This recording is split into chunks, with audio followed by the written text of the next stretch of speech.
안녕하십니까? 바닥입니다. 오랜만에 찾아뵙는 것 같습니다.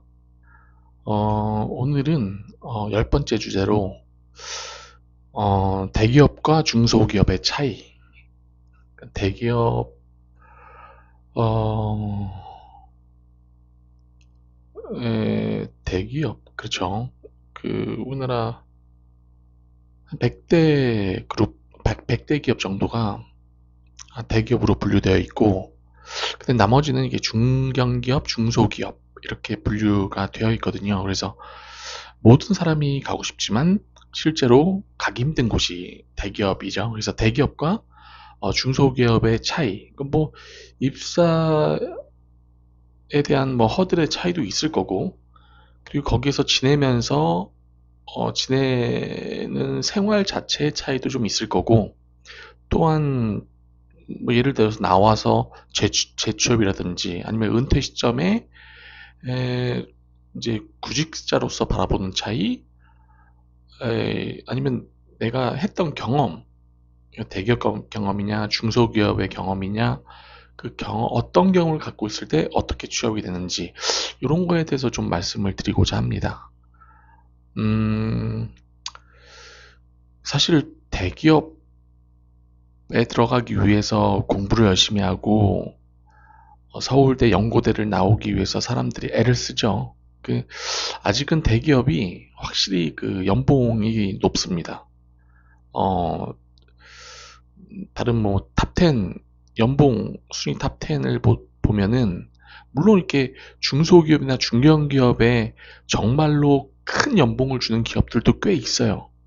막 1억 5천 이상을 주는 기업들도 있지만 그 숫자로 봤을 때는 확실히 대기업들이 더 많은 높은 연봉과 샐러리를 지급하고 있죠.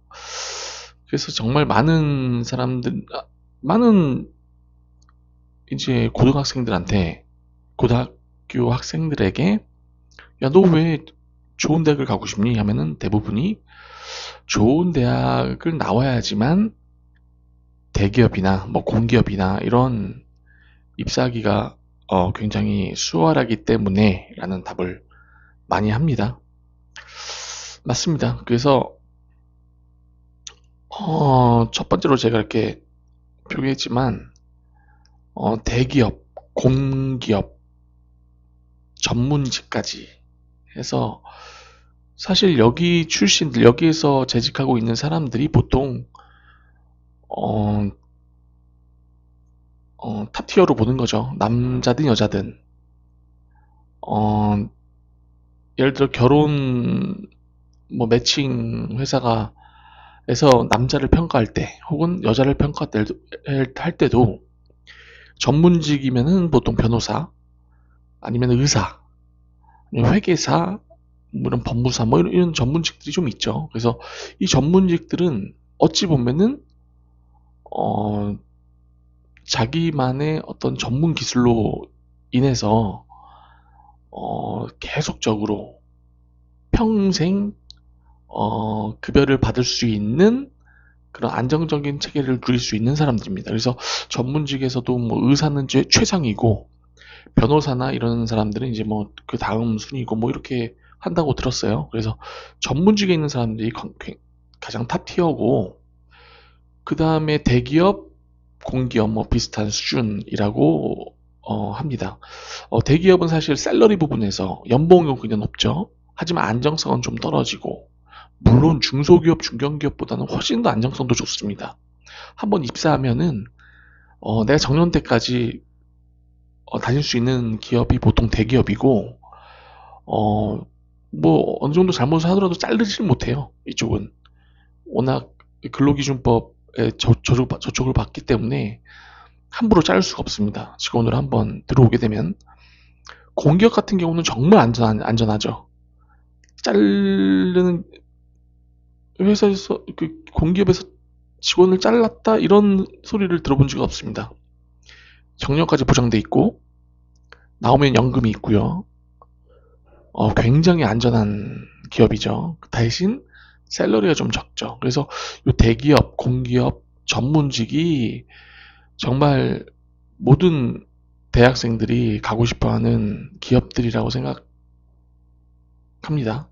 우- 지- 어, 바라보는 그런 시선들이 그래요. 그 다음에 중소기업이랑 중견기업. 정말 우리나라에 강소 기업도 있고요.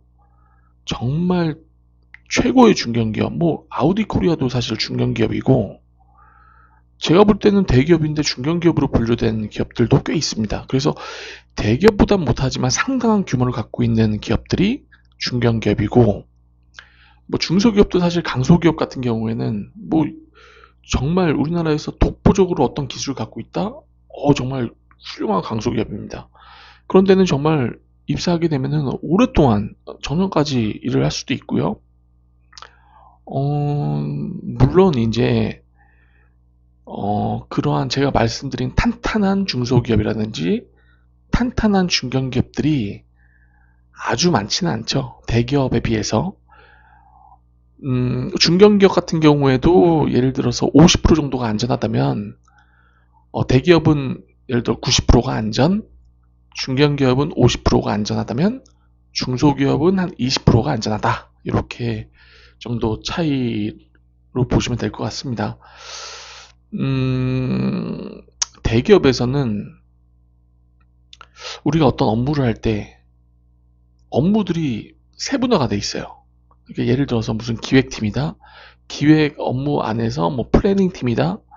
플래닝 팀 안에서도 뭐 어떤 뭐 온라인 플래닝 쪽, 뭐 이런 식으로 어떤 세세하게 구분이 되어 있습니다. 그래서 그 팀이 실제로 확실하게 어떤 업무를 하는지조차도 그 잡 디스크립션을 보기 전에는 알 수가 없을 정도로 세분화가 좀 되어 있죠.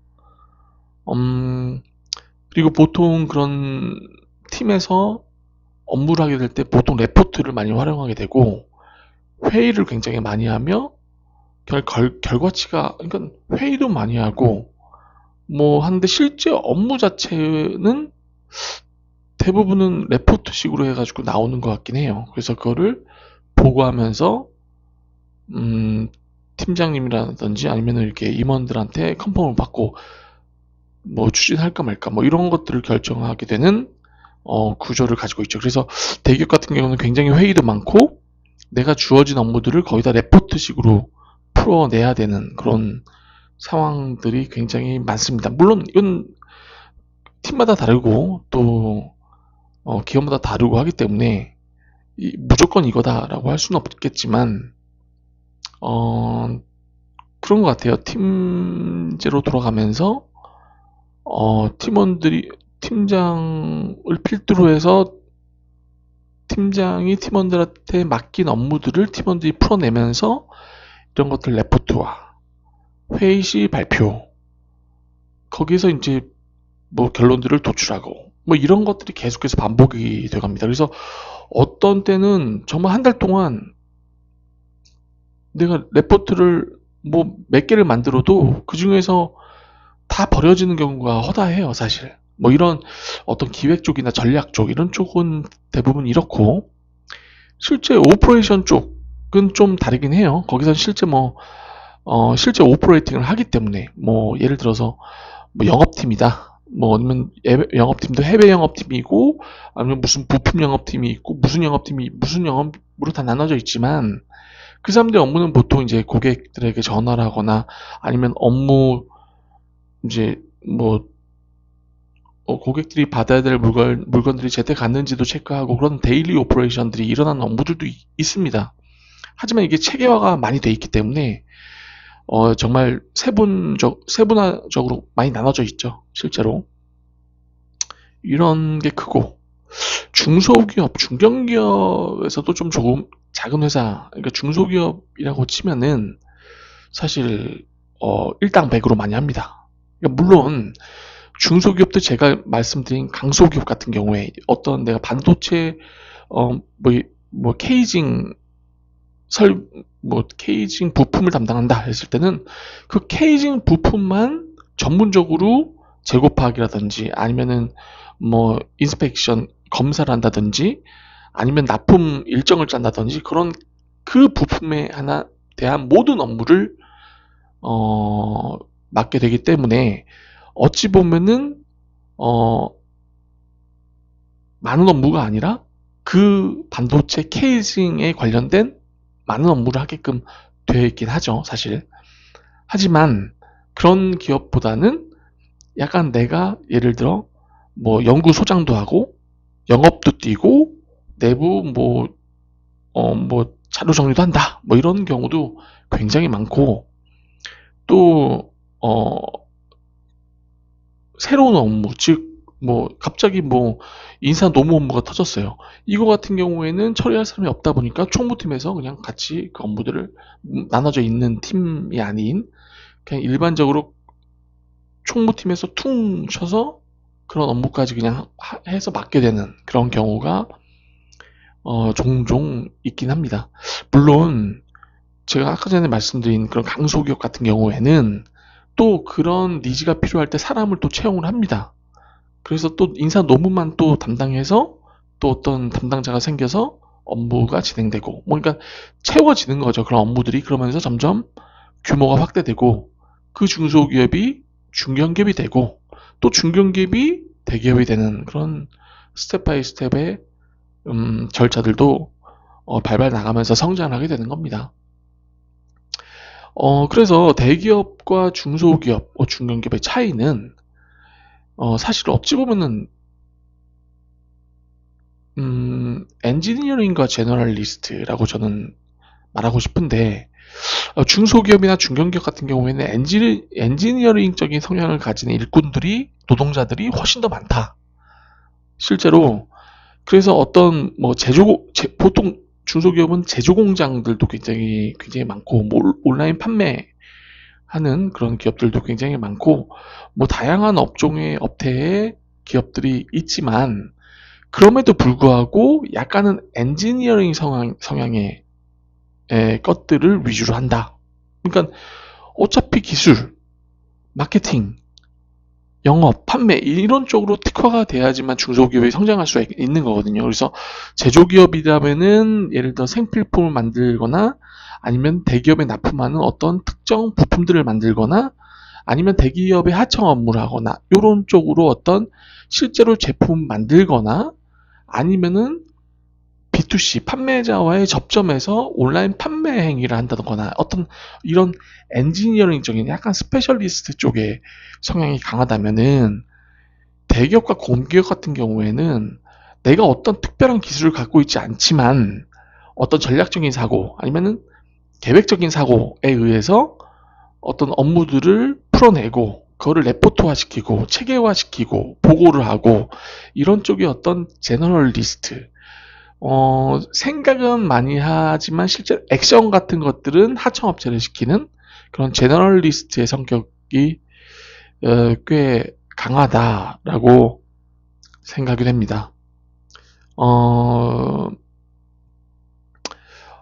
어, 대기업 출신 중에서 나중에 이제 점점 나이가 들고 40대가 넘어가고 50대가 넘어갔을 때는 사실 그런 명퇴라든지 이런 퇴직의 압박감이 있긴 있어요. 나보다 젊은 사람들이 팀장으로 올라오고 뭐 이런 경우 나보다 늦게 들어온 사람들이 저희 직급보다 더 높은 직급에 올라가게 될 때 약간 은퇴를 고려를 하게 되어 있죠. 근데 정말 가슴 아픕니다. 아프지만 이 대기업 출신들은 보통 제너럴리스트이기 때문에 재취업하기가 상당히 까다로울 수도 있어요. 물론 대기업 중에서도 설계를 담당하고는 사람들이 있고 실제 제조를 담당하는 사람들이 있어서 뭐 삼성전자에서 LG전자 반도체 쪽, 뭐 LG전자 그러니까 전자 쪽으로 뭐 이직하기 쉽지 않습니까? 그래서 어찌 보면은 그런 분야들은 뺀 나머지, 그러니까 즉 뭐 인사노무팀 아니면 뭐 총무팀에 있었다거나 그런 제너럴리스트 같은 경우에는 다른 쪽으로, 그러니까 물론 중소기업 쪽으로 이직하기도 수월하죠, 사실은. 왜냐면은 중소기업에서 바라볼 때 대기업 출신들은, 저 사람들은 그래도 스펙도 있고 뭐도 있고 충분히 우리 회사에 와서 역량을 발휘할 수 있겠다라고 생각은 하지만 솔직히 대기업 출신들이 중소기업에 가서 못 버티는 경우가 허다합니다. 왜냐면은 중소기업은 여러 가지 업무를 해야 되기 때문에, 그리고 중소기업에서는 정말 어떤 한 업무를 정말 심도 있게 하는 경우가 있기 때문에 뎁스가 좀 있죠. 이런 경우, 그리고 또 짜잘구레한 업무들이 굉장히 많습니다. 그래서 그러한 것들을 다 봤을 때는 업무량도 상당하고 업무 범위도 상당하고, 그래서 대기업 출신들이 보통 중소기업에 가서 참아낸다. 내가 대기업에서 받고 있던 대우와 중소기업에서 받는 대우가 사실 굉장한 차이가 납니다. 그래서 이런 부분들을 과연 참아낼 수 있을지 저는 그게 좀 그렇고요. 또 이제 중소기업 출신들은 대기업에 들어가는 게 상당히 힘들죠. 어찌 보면은. 물론 이게 엔지니어링 쪽으로 발달이 돼서 내가 강소기업 출신이고 내가 이 제조를 잘해. 그런 경우에는 이제 대기업의 그런 제조 라인에 들어갈 수 있겠지만, 그럼에도 불구하고 대기업에서는 중소기업 출신들을 바라볼 때 약간의 색안경을 끼고 바라보고 있습니다. 그래서 우리보다 낮은 클래스에 있던 사람들이 우리 기업으로 온다? 이런 것들을 약간은 용납하지 못하는 경우들이 좀 종종 있죠. 물론 그렇지 않은 경우들도 있습니다. 음, 그래서 실제 어떤 대기업에서 은퇴를 한다. 중소기업에서 은퇴를 한다. 둘 다 정말 힘듭니다. 하지만 내가 사업적인 측면을 봤을 때, 내가 정말 어떤 업무 분야와 관련된 사업을 하겠다라고 봤을 때는, 어찌 보면은 그러한 뎁스가 좀 깊게 배웠던 중소기업 출신들이 사업에는 좀 더 가까울 수 있어요. 대기업 출신들은 제너럴리스트이기 때문에 어떤 지식이 있더라도 그걸 액션화 시키기가 굉장히 힘들거든요. 그래서 제가 볼 때는 중소기업 출신들이 만약에 그 업무 분야에서 정말 많은 지식을 갖고 있고 할 수 있다라고 느꼈을 때는 대기업 출신보다는 중소기업 출신들이 더 사업을 하기가 수월하지 않나라고 생각을 해요. 물론 뭐 회사를 나오게 되면은 퇴직금이나 이런 것들은 대기업 출신들이 훨씬 더 많겠죠. 뭐 이런 것들은 당연한 거고요. 오늘 뭐 간단하게나마 제가 대기업과 중소기업의 차이점, 그리고 뭐 급여 차이라든지 은퇴 시점의 어떤 차이라든지 어떤 업무의 차이라든지 이런 것들을 대충 설명을 드렸는데, 뭐 만족하실는지는 잘 모르겠습니다. 하여튼 제가 바라보는 관점이기 때문에 또 다른 관점을 가지고 있는 분들도 분명히 있을 거라 생각하고요. 오늘은 여기까지 영상 마치겠습니다. 구독과 좋아요 부탁드리겠습니다. 감사합니다.